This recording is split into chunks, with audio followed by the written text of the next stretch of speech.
You can argue all day about what to do, but there is no argument that very little has been done about this growing problem for 10 years. Not to say there are not people in the middle of it all trying to make it better. Last month we were there when the 79th and 80th resident moved into the Brookmead homeless camp.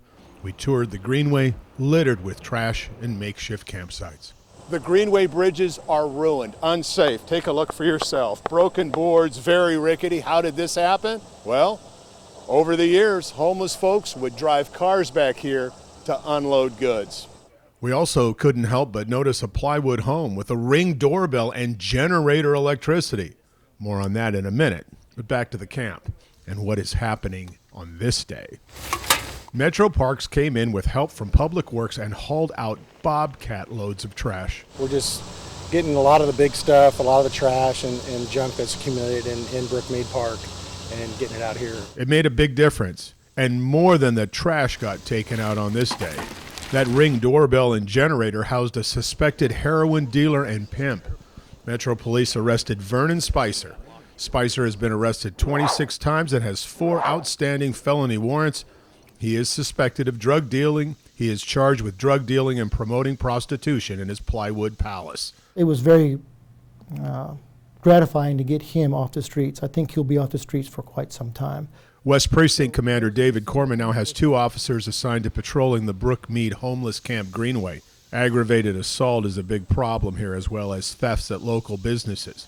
Even removing Mr. Spicer won't fix that. It is a public safety and humanitarian crisis. I mean, if you've been there yourself, you've seen the conditions that some of that the folks are living in. We want to resolve those issues as best as possible, and what we're trying to do is take a very humane and empathetic approach to providing housing, assistance, and services that they so desperately need. And that's beyond the police department's responsibility. In fact, everyone here today is just working on a piece of the problem. The big solution has to come from Mayor John Cooper's office.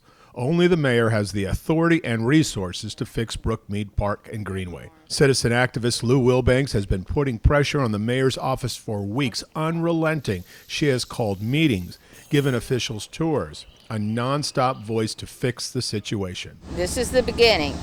We have attention on it, we have focus on it, and now let's follow through with getting people out of here, closing this, repairing it, and returning it to the Greenway it was meant to be. And while little has changed for a decade here, at least finally a plan.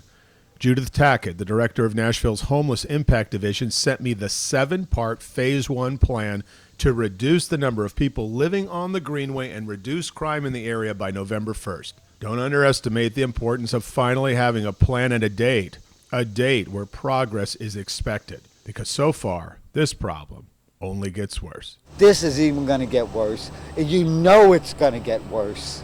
Something has to be done. November 1st, we will not forget it.